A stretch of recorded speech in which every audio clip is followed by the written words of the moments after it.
Cabinet বৈঠকত লোৱা গুৰুত্বপূৰ্ণ সিদ্ধান্তখিনি মই ঘোষণা কৰিব খুজিছো আমাৰ ৰাজ্যৰ চিকিৎসালয় মেডিকেল কলেজসমূহত দৰিদ্ৰ আৰু মধ্যবিত্ত লোকসকলৰ ব্যৱহাৰৰ বাবে বিনামূলীয়া বিশেষকৈ ঔষধ বিতৰণৰ বাবে আজি ৰাজ্যিক কেবিনেটে স্বাস্থ্য বিভাগক 190 কোটি টকাৰ অনুমোদন জনায় এটা কেবিনেটত আজি এটা বিশেষ সিদ্ধান্ত লোৱা হৈছে যেটো আপোনালোকক মই জনাব খুজিছো যে আমাৰ অসমৰ যিবিলাক মথাউৰি আছে সেই মথাউৰি বিলাকৰ বহুত বিলাক এজিং অৰ্থাৎ বহুত সময় আগতে নিৰ্মাণ কৰা মথাউৰি আৰু বিভিন্ন সময়ত মথাউৰি বিলাকত আৰ্ট কাটিং হয় সৰু সৰুকৈ পানী নিগৰি থাকে আৰু সময়ত আমি গম নোপোৱা বাবে তৎক্ষণিক ব্যৱস্থা ল'ব নোৱাৰো আৰু এটা সময়ত মথাউৰি বিলাক ব্ৰিজ হৈ যায় আজি কেবিনেটে এটা সিদ্ধান্ত লৈছে যে প্ৰতি 10-12 কিলোমিটাৰ মথাউৰিত আমি এটা যুৱ বাহিনী গঠন কৰিম 15 জন ডেকা ল'ৰা এই 15 জন ডেকা ল'ৰাৰ কাম হ'ব যে এপ্ৰিল মাহৰ শেষৰ পৰা অক্টোবৰ পৰ্যন্ত তেওঁলোকে মথাউৰিসমূহ নিৰীক্ষণ কৰিব আৰু এই ডেকা ল'ৰা কেইজনক আমি এটা মথাউৰি কমিটি বুলি উল্লেখ কৰিছো যে এটা মথাউৰি কমিটিত 10 পৰা 15 জন ল'ৰা থাকিব যুৱক থাকিব 8 বা 12 কিলোমিটাৰ মথাউৰি তেওঁলোকে পৰ্যবেক্ষণ কৰিব স্থানীয় জলসম্পদ বিভাগৰ অভিযন্তাজনে নিৰীক্ষণ কৰিব আৰু এই ডেকা ল'ৰাখিনিক আমি গামবুটছ টৰ্চ লাইট ৰেইনকোট এইবিলাক সামগ্ৰী যোগান ধৰিম আৰু খৰটকীয়াকৈ কিবা এটা দেখিলে যাতে ফটক কৰি মেৰামতি কৰিব পাৰে তাৰ কাৰণে তেওঁলোকক আমি জিঅ' বেগ কোৰ বিভিন্ন যিবিলাক পৰ্কুপাইন যিবিলাক এমুনেশ্যন যিবিলাক ফ্লাড ফাইটিং মেটেৰিয়েলছ সেইবিলাক আমি দিম আৰু এই গোটেই ব্যৱস্থাটো স্বেচ্ছাসেৱক হ'ব স্বেচ্ছাসেৱী হ'ব অসমৰ বান নিয়ন্ত্ৰণৰ ক্ষেত্ৰত অসমৰ যুৱ শক্তিৰ আমি যাতে সহায় পাওঁ তাৰ কাৰণে এই বিশেষ আঁচনিটো লোৱা হৈছে আৰু যি কেইজন যুৱ বন্ধুৱে এই কামত আমাক সহযোগিতা কৰিব অক্টোবৰ মাহত মুখ্যমন্ত্ৰীৰ স্বাক্ষৰযুক্ত তেওঁলোকক একোখন কৃতজ্ঞতাৰ পত্ৰ বিতৰণ কৰা হ'ব সো আকৌ এবাৰ কৈ দিছো যে 8 পৰা 12 কিলোমিটাৰ মথাউৰি চাবৰ কাৰণে 10 পৰা 15 জন যুৱকক লৈ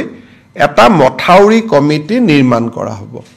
এই মথাউৰি কমিটিটো এপ্ৰিল মাহৰ পৰা অক্টোবৰ মাহলৈকে কাম কৰিব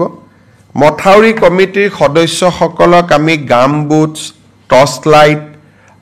ৰেইনকোটছ এই ধৰণৰ সামগ্ৰীসমূহ যোগান ধৰিম আৰু ফ্লাড ফাইটিং কিছু জিঅ' বেগছ কোৰ পাৰ্কুপাইন এই ধৰণৰ যিবিলাক আমাৰ আমি তৎকালে মথাউৰিটো বচাব পাৰো যেতিয়ালৈকে ডিপাৰ্টমেণ্টৰ সুবিধা আহি নপৰে এই সামগ্ৰীবিলাকো আমি তেখেতসকলক দিম আৰু শেষত আমি গৈ অক্টোবৰ মাহত যেতিয়া আমি বানপানী সেশন কমপ্লিট হৈ যাব তেওঁলোকক আমি একোখন কৃতজ্ঞতা পত্ৰ দিম আৰু প্ৰয়োজন অনুসৰি স্থানীয় বিধায়কসকলে তেওঁলোকক ৰাজহুৱাভাৱে সম্বৰ্ধনাও জনাব পাৰিব অসমৰ বান নিয়ন্ত্ৰণ বিভাগত মই ভাবো যে ই আমাক বহুত সহায় কৰিব কাৰণ অকনমান খবৰ পালেই আমি একোটা ডাঙৰ বিপদৰ পৰা বাচিব পাৰো খবৰ নোপোৱা কাৰণে যোৱাবাৰে বোকাখাটত মথাউৰি এটা ভাঙিছিলে কি বংকুৱাল যদি কোনোবাই যদি দুদিন আগত আমাক খবৰ দিলেহেঁতেন মথাউৰিটো নাভাঙিলেহেঁতেন গতিকে সেই ধৰণৰ এইটো এটা ভাল পদক্ষেপ অসম পুলিচক যেনেকে ভিডিপিয়ে যথেষ্ট সহায় কৰে গাঁওৰক্ষী বাহিনীয়ে যেনেকে সহায় কৰে তাৰ অনুৰূপ এটা শক্তি এটা লাহে লাহে আমি নিৰ্মাণ কৰিম শেষলৈ গৈ মথাউৰি কমিটি বিলাকক আমি ৰেজিষ্ট্ৰেচনো কৰি দিম তেনেকে শক্তিশালী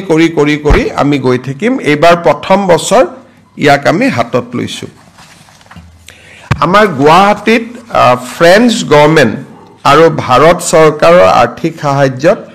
আমি এটা Assam climate centre for cities বুলি এটা আমি অনুষ্ঠান গঢ়িম ইয়াৰে পুঁজি ভাৰত চৰকাৰ আৰু ফ্ৰেঞ্চ চৰকাৰে আমাক আগবঢ়াব আৰু ইয়াৰ জৰিয়তে ক্লাইমেট প্ৰটেকশ্যনৰ ক্ষেত্ৰত কেইবাজনো এক্সপাৰ্ট গুৱাহাটী পৌৰ নিগমে নিযুক্তি কৰিব পাৰিব কেবিনেটে আজি এই ক্লাইমেট চেণ্টাৰটো অনুমোদন জনায় জাগিৰ ৰোডৰ টাটা সেমিকণ্ডাক্টৰ প্ৰজেক্টৰ কাষত আপোনালোকে জানে যে খুব কম দিনতে বেংগলুৰুত কাম কৰি থকা 1000 ছোৱালী জাগিৰ ৰোডলৈ উভতি আহিব আমাৰ যি অসমীয়া ছোৱালী এতিয়া বেংগলুৰুত কাম কৰি আছে তেওঁলোক খুব সোনকালে জাগিৰ ৰোডলৈ উভতি আহিব অহাৰ লগে লগে জাগিৰ ৰোডত এটা থাকাৰ ভীষণ সমস্যা হ'ব আৰু লাহে লাহে 10 12 15000 মানুহ যেতিয়া তাতে নিযুক্তি হ'ব ওচৰত ভাড়া ঘৰ আদি প্ৰস্তুত হৈ উঠুতেও সময় লাগিব সেইকাৰণে আজি আমি আগতীয়াকৈ জাগিৰ ৰোডত এটা ৱৰ্কিং ওমেন হোষ্টেল 1000 খন আসনযুক্ত এটা ৱৰ্কিং ওমেন হোষ্টেল বনাবৰ বাবে আজি কেবিনেটে 142 কোটি টকাৰ অনুমোদন জনাইছে আমাৰ অসমৰ গোটেই চাহ বাগিচা বিলাকত আমি মহাপ্ৰভু জগন্নাথ কমিউনিটি হল বনাই আছো 500খন চাহ বাগিচাত আজি তাৰ এখন মেনেজিং কমিটি কেবিনেটে নিৰ্মাণ কৰে স্থানীয় বিধায়কক অধ্যক্ষ হিচাপে লৈ তাকো কেবিনেটে অনুমোদন জনায় মই এতিয়া আজিৰ কেবিনেটত গ্ৰহণ কৰা তিনিটা বিশেষ গুৰুত্বপূৰ্ণ সিদ্ধান্ত আপোনালোকক জনাব খুজিছো আজি আমাৰ ৰাজ্য চৰকাৰৰ কেবিনেটত অসম চৰকাৰৰ কৰ্মচাৰী আৰু আমাৰ পেনশনাৰ সকলৰ বাবে 2% ডিয়াৰনেছ এলাউন্স আমি ঘোষণা কৰোঁ সো এতিয়াৰ পৰা ৰাজ্য চৰকাৰৰ কৰ্মচাৰী পেনশনাৰ সকলোৱে 2% তেওঁলোকে ডিয়াৰনেছ এলাউন্স পাব 1/1/2025 পৰা ই কাৰ্যকৰী হ'ব আমি এই মাহৰ দৰমহাত বিহুৰ আগতে পোৱা দৰমহাত 2% দিয়ে সংলগ্ন কৰিম কিন্তু যেটো এৰিয়াৰ হেতু আমি এপ্ৰিল আৰু মে দুটা মাহত আমি তেওঁলোকক দিম আজি এটা কেবিনেটত সিদ্ধান্ত গ্ৰহণ কৰা হয় যে অহা প্ৰথম বহাগৰ পৰা চৰকাৰৰ যিমান ট্ৰান্সফাৰ অৰ্ডাৰ ওলাব পোষ্টিং ওলাব গাইডলাইনছ ওলাব ৰুলছ ওলাব ৰেগুলেশ্যন ওলাব নটিফিকেশ্যন ওলাব অফিচ মেমৰেণ্ডাম ওলাব এই গোটেই বিলাকতে ইংৰাজীৰ লগতে অসমীয়াও ইয়াত সংলগ্ন কৰিব লাগিব তাৰমানে দুখন নটিফিকেশ্যন ওলাব এখন ইংলিছ এখন অসমীয়া কেছ হলে লিগেল প্ৰবলেম হলে হি ইংলিছখন মান্য হ'ব কাৰণ লিগেল ল্যাঙ্গুৱেজৰ কাৰণে ইংলিছখন কিন্তু অসমত 1 বহাগৰ পৰা আমি এটো সিদ্ধান্ত লৈছো যে যিমান সৰকাৰি অৰ্ডাৰ হয় অফিচ মেমৰেণ্ডাম হয় ৰুলছ হয় ৰেগুলেশ্যন হয় বিধানসভাৰ আইন হয় যিমান বিলাক সৰকাৰি কমিউনিকেশ্যন তাত ইংৰাজীৰ লগতে এখন অসমীয়া প্ৰতিলিপিও সন্নিবিষ্ট কৰিব লাগিব ইংৰাজীখন থাকিব ইংৰাজীৰ লগত অসমীয়া এটা কপি থাকিব বৰাক উপত্যকাত বেংগলী থাকিব বিটিআৰত বড়ো থাকিব অতিৰিক্তকৈ অৰ্থাৎ বৰাক উপত্যকাত বঙালী থাকিব বিটিএডিত বড়ো থাকিব আৰু সমগ্ৰ অসমতে ইংৰাজী আৰু অসমীয়া এই ব্যৱস্থাটো আজি কৰা হৈছে আৰু সদৌ অসম ছাত্ৰ সন্থাৰ লগত আমাৰ আলোচনা হৈছিল জাষ্টিস বিকে শৰ্মা কমিটিৰ এটো অনুমোদন আছিল ৰাজ্য চৰকাৰে অহা 1 এপ্ৰিলৰ পৰা কাৰ্যকৰী হোৱা কৰি 15 এপ্ৰিল 1 বহাগৰ পৰা কাৰ্যকৰী হোৱাকৈ ইয়াক ৰূপায়ণ কৰাৰ বাবে নিৰ্দেশ দিছে আমি সৰকাৰি অফিচাৰ সকলক কৈছো যে প্ৰথম অৱস্থাত ভাচিনী বুলি এটা এপ আছে যত অসমীয়া বড়ো বেংগলী তিনিটা ভাষাই উপলব্ধ হয় তাক ব্যৱহাৰ কৰক আৰু লাহে লাহে তেওঁলোকে নিজাকৈ লিখিব পৰা হৈ যাব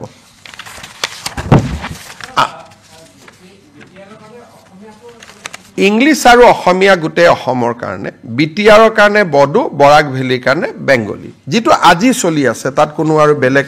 নহয় আমি যেটো আজি যি ধৰণে চলি আছে বিটিআৰত বা আজি যি ধৰণে বৰাক উপত্যকাত চলি আছে সেইটোৱে চলি থাকিব বৰাক উপত্যকাত বেংগলী চলে বিটিআৰত বড়ো চলে বিটিআৰত অসমীয়াও চলে গতিকে আৰু গোটেই অসমতে ইংৰাজী আৰু অসমীয়া ৰাজ্য চৰকাৰে আজি আমাৰ দুখন প্ৰপ'জ ৰিজাৰ্ভ ফৰেষ্ট পাগলিজৰা আৰু নায়েক গাঁৱক আমি ৰেভিনিউ ভিলেজলৈকে কনভাৰ্ট কৰোঁ কিন্তু তাৰো ভিতৰত 280 হেক্টৰ আৰু 180 হেক্টৰক লৈ দুখন ৰিজাৰ্ভ ফৰেষ্ট কৰিবৰ বাবেও ৰাজ্য চৰকাৰে সিদ্ধান্ত লৈছে এতিয়া তৃতীয় এটা ইম্পৰ্টেণ্ট সিদ্ধান্ত আছিল আমাৰ অসমত যিবিলাক ফৰেনাৰ্ছ ট্ৰিব্যুনেল আছে তাতে বহুত কেছ পেণ্ডিং হৈ আছে এই কেছবিলাকৰ ভিতৰত 28000 এনেকুৱা ব্যক্তি আছে যাৰ উপাধি কোচ ৰাজবংশী লোকসকলৰ সৈতে মিলে অৰ্থাৎ 28000 কোচ ৰাজবংশী লোকে আজিও বিদেশীৰ এটা অপমান লৈ তেওঁলোকে ট্ৰিব্যুনেলত কেছ খেলি আছে ৰাজ্য চৰকাৰে বিশ্বাস কৰে যে কোচ ৰাজবংশী অসমৰ এটা খিলঞ্জীয়া কমিউনিটি কোচ ৰাজবংশী অসমৰ সংস্কৃতিৰ এক এৰাব নোৱাৰা অংগ আৰু সেইবাবে আজি ৰাজ্য চৰকাৰে সিদ্ধান্ত লৈছে যে কোচ ৰাজবংশী লোকসকলৰ বিৰুদ্ধে যি বিদেশী ন্যায়াধিকৰণত কেছ চলি আছে বা তেওঁলোকৰ নামৰ বিপৰীতে যে ডি ভোটাৰ লাগি আছে তাক তৎকালীনভাৱে এই গোচৰবোৰ প্ৰত্যাহাৰ কৰিবলৈ আজি ৰাজ্য চৰকাৰে সিদ্ধান্ত লৈছে এইটো এটা কোচ ৰাজবংশী কমিউনিটি বহুত দিন তেওঁলোকে কষ্ট খালে আৰু এই কমিউনিটিৰ মানুহবোৰ বৰ দুখীয়া গতিকে আজি তেওঁলোকৰ আমি এটা ঐতিহাসিক সিদ্ধান্ত লৈছো যে কোচ ৰাজবংশী কমিউনিটিৰ গাত এতিয়াৰ পৰা বিদেশী লেভেল লাগি নাথাকিব তেওঁলোকৰ বিৰুদ্ধে চলি থকা সকলো গোচৰ ৰাজ্য চৰকাৰে ট্ৰিব্যুনেলৰ পৰা প্ৰত্যাহাৰ কৰিব সো তিনটা ইম্পৰ্টেন্ট ডিসিশন আছিল 2% ডিএ সেকেন্ড ইম্পৰ্টেন্ট ডিসিশন আছিল যে অসমীয়া ভাষাৰ প্ৰয়োগ বৰাকত বেংগলী বিটিএডিত বড়ো আৰু কোচ ৰাজবংশী কমিউনিটিৰ পৰা বিদেশী বুলি যি তেওঁলোকৰ ওপৰত গোচৰ চলি আছিল তাৰ আনুষ্ঠানিক প্ৰত্যাহাৰ এই তিনটা গুৰুত্বপূৰ্ণ সিদ্ধান্ত আজি কেবিনেটে লয় লগত মথাউৰি কমিটিটো এটা সুদূৰ প্ৰসাৰী ভৱিষ্যতৰ দিনত এটা অত্যন্ত সুস্থ সিদ্ধান্ত হ'ব বুলি মই আশা কৰিছো আপোনালোকৰ যদি কিবা প্ৰশ্ন আছে সুধিব পাৰে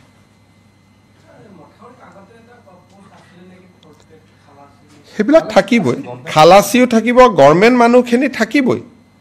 ডেকা লৰাবিলাকে ৰাতি জনেকে ডিউটি কৰে আমাৰ গাঁৱত এতিয়া তেওঁলোকে ডিউটি কৰোতে আজিও ডিউটি কৰে কিন্তু এটা ডিউটিটো আনুষ্ঠানিক হ'ব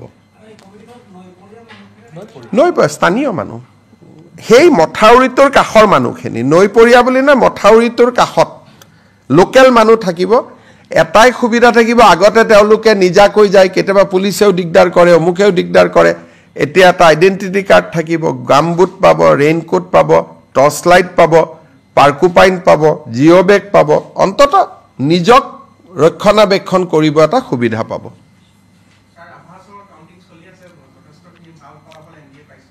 ভালেই হ'ব ৰাভা হাছং বিটিআৰ পঞ্চায়ত বিধানসভা কতো আগত কতো একো সমস্যা নাই ইমান কাম হৈ আছে ৰাইজে আৰু এটোলৈ মই প্ৰথম দিনৰ পৰাই কৈ আছো যে আমি নিৰ্বাচনক লৈ চিন্তা কৰা নাই সেইকাৰণে প্ৰতিটো দিনে আপোনালোকে চিন্তা কৰক এই কোচ ৰাজবংশী মানুহখিনি আজি ইমান দিন বিপদত পৰি আছিল তেওঁলোকৰ কাৰণেতো কোনেও চিন্তা কৰা নাছিল বলে অসমীয়া ভাষাৰ মৰ্যাদা কোনেওতো চিন্তা কৰা নাছিল গতিকে প্ৰতি সপ্তাহতেতো আমি একোটা ভাল খবৰ আপোনালোকক শুনাও গতিকে ৰাইজেতো আমাক সমৰ্থন কৰাটো স্বাভাৱিক আৰু প্ৰধানমন্ত্ৰী ডাঙৰীয়াৰ নেতৃত্বৰ প্ৰতি অসমৰ ৰাইজৰ অকুণ্ঠ সমৰ্থন আছে ওয়াকফ বিল পাছ হৈ গল প্ৰধানমন্ত্ৰী ডাঙৰীয়াই ঐতিহাসিক কাম কৰি দেখুৱালে গতিকে ৰাইজৰ আস্থা আছে খালি মই এটাই দুখ পাইছো যে এই ওয়াকফ বিল এমেন্ডমেন্টৰ সময়ত অসমৰ এজন সংসদে যি বক্তব্য দাঙি ধৰিলে যে ৰাস্তাতে নামাজ কৰিব দিব লাগে এজন সংসদে যিটো কলে যে স্বাধীনতা সংগ্ৰাম যেন হিন্দু মানুহে কৰাই নাই এটা বিশেষ কমিউনিটিহে কৰিছিলে এই যিবিলাক তেখেতে সদনত বক্তব্য দিলে মুখ্যমন্ত্ৰী হিচাপে মই নিজেই লজ্জিত অনুভৱ কৰিছো অসমৰ মুছলমান মানুহেও নিবিচাৰে ৰাস্তাত নামাজ কৰাটো ধুনিয়া মছজিদ বনাইছে তেওঁলোকে মছজিদত নামাজ পঢ়ে অসমত কোনেও ৰাস্তাত নামাজ নপঢ়ে যিটো বস্তু মুছলমান মানুহেও বিচৰা নাই তেওঁ তাতকৈ এক্সট্ৰিমত গল দ্বিতীয়তে স্বাধীনতা সংগ্ৰাম এনেকুৱা কৰিলে ভাষণত যেন মহাত্মা গান্ধী গোপীনাথ বৰদলৈ স্বাধীনতা সংগ্ৰাম কৰাই নাছিল গতিকে মই নিজে লাজ পাইছো গোটে দেশৰ মানুহবিলাকে মোক ফোন কৰিছে যে অসমৰ পৰা এনেকুৱাও এমপি হয় নেকি গোটে দেশৰ ওচৰত অসমে লজ্জা পাবলগীয়া হৈছে লাজ পাবলগীয়া হৈছে এনেকুৱা বিবৃতিৰ কাৰণে CM sir, if you could speak this one in English. देखिए असम का एक सांसद ने वाकफ जो कानून लोकसभा में डिबेट हुए थे वो समय उन्होंने बोले कि मुसलमान समाज को रास्ता में नमाज पढ़ने का इजाजत देना चाहिए और वो ऐसा भाषण किया कि स्वाधीनता संग्राम एक विशेष कम्युनिटी ने ही किए थे हिंदू समाज ने किया ही नहीं था तो ऐसा उन्होंने भाषण दिया देश विदेश का लोग मुझको फोन करके पूछ रहे भाई आपने कैसा लोगों को संसद में भेजा तो हमारे लिए भी काफी ये एक सेम का बात हुए है ऐसा बात बोलने के कारण असम का भी क्षति हुए है मैं देशवासी को उनका संसद ने ऐसा बात संसद में बोला उसका कारण देशवासी उसे मैं ही क्षमा मांगता हूं कि हमारे एक असम का सांसद लोकसभा में ऐसे अनाप तनाप बोले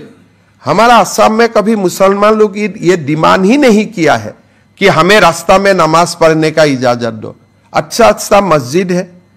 ईदगाह है बढ़िया से नमाज अदा करता है कभी कोई समस्या नहीं होते हैं वो बोले रास्ता में आप क्यों नमाज नहीं पढ़ने देते हो ये तो डिमांड ही नहीं है दूसरा बोला ये यही स्वाधीनता संग्राम किया क्या गांधी जी ने स्वाधीनता संग्राम नहीं किया क्या गोपीनाथ बरदलोई ने स्वाधीनता संग्राम नहीं किया क्या सुभाष बसु ने स्वाधीनता का संग्राम नहीं किया तो एक असामिया जो लासित बरफुकन का धरोहर है हम लोग असम का लोग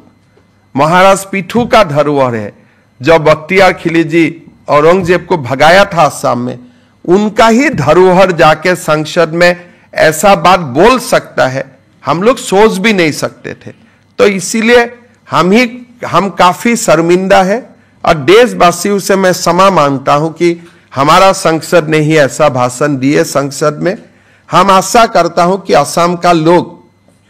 जरूर सबक सिखाएगा उसका कारण समय आने पर এইটো হ'ব নালাগে মই বাৰে বাৰে তিনিচুকীয়া ৰাইজকো অনুৰোধ কৰিম যে দুইটা কমিউনিটিৰ মাজত সদায় ভুল বুজাবুজি হৈ থাকিলে অসমত ইনভেষ্টমেন্ট নাহিব অসমখন আগবাঢ়ি না যাব এই বিশেষ বস্তুটোলৈ মই খুব চিন্তিত খুব দুঃখিত যে বাৰে বাৰে দুইটা কমিউনিটিৰ মাজত এটা এনেকুৱা এটা পৰিবেশ সৃষ্টি হৈ আছে কিছুদিন পিছত মই আমাৰ মন্ত্ৰী সভাৰ জ্যেষ্ঠ সদস্য দুজনক পঠাম যাতে দুইটা কমিউনিটিৰ লগত আলোচনা কৰি এটা শান্তিৰ বাতাবৰণ হ'ব পাৰে কাৰণ এনেকুৱা খবৰ বাহিৰত গলে অসমৰ প্ৰতি আকৌ প্ৰশ্নবোধক চিন আহি যায় সেইকাৰণে এটুলৈ মই নিজে যোৱা দুদিনৰ পৰা মই খুব দুখ পাই আছো মই বাৰে বাৰে মনিটৰ কৰি আছো বাৰে বাৰে আমাৰ এমএলএ বিধায়কসকলক ফোন কৰি আছো মই সকলোকে অনুৰোধ কৰিম যে এইখন এখন নতুন অসম ইয়াত এইবিলাক সৰু সৰু কথা লৈ কাজিয়া কৰি থাকা দুটা কমিউনিটিৰ মাজত টিকটকটা হোৱাটো ভাল নালাগে পূজা উৎসৱ সকলোৰে ভাল কৰি হৈ যাওক আমি ঈদতো বাধা দিব নালাগে নামাজতো বাধা দিব নালাগে ছট পূজাতো বাধা দিব নালাগে দুৰ্গা পূজাতো বাধা দিব নালাগে নাম কীৰ্তনতো বাধা দিব নালাগে কিবা স্থানক লৈ যদি কিবা অসুবিধা আছে আলাপ আলোচনা কৰি আমি মীমাংসা কৰিম কিন্তু বাৰে বাৰে এই ঘটনাটোৱে বেলেগক সুযোগ দিয়ে 10টা কথা অসমৰ কাৰণে কবৰ কাৰণে সেইকাৰণে মই পঞ্চায়ত ইলেকশ্যনৰ পিছত দুজন জ্যেষ্ঠ মন্ত্ৰীক পঠাম যাতে দুইটা কমিউনিটিৰ মাজত এটা আলাপ আলোচনা কৰি যিটো এটা ডিষ্টেন্স আছে দূৰত্ব আছে সেই দূৰত্বটো যাতে সদায়ৰ কাৰণে দূৰ কৰিব পাৰি মই কাকো ইয়াত দায় দোষ ব্লেম দিব খোজা নাই মাত্ৰ দুইটা কমিউনিটিকে কৰজোৰে আহ্বান জনাম যে মিলা মিছা শান্তি সম্প্ৰীতি সমন্বয়ৰ মাজত যাতে আমি থাকো কাৰণ আমাৰ শত্ৰু বেলেগ সেই শত্ৰুৰ লগতহে আমি যুঁজিব লাগে হ'ব ধন্যবাদ CM sir, regarding the embankment community, whatever you have mentioned, can you just क्या the embankment community, what you have mentioned? हमारा असम में हर साल बाढ़ आते हैं हमें आज कैबिनेट में एक निर्णय लिया हूं कि हर बाढ़ का जो बाढ़ को प्रतिरोध करने के लिए हम लोग जो एम्बैंकमेंट बनाता हूं ये एम्बैंकमेंट ना टूटे या टूटने का संभावना होने से सरकार को पहले ही खबर पहुंचा दे इसके लिए हम 10-15 युवा लेके एक एम्बैंकमेंट कमेटी बनाऊंगा और वही कमेटी देख देखाव करेगा और तुरंत कुछ व्यवस्था लेने के लिए अगर कुछ सामग्री चाहिए वो भी उनका साथ हम लोग उपलब्ध करवाऊंगा और जब तक थोड़ा सा क्राइसिस मिट जाएगा सरकार से रीइंफोर्समेंट भी संभव हो पाएगा तो ये एम्बैंकमेंट कमेटी एक बड़ा एक अच्छा इफेक्टिव सिस्टम बन जाएगा और उससे हमारा काफी फायदा होगा थैंक यू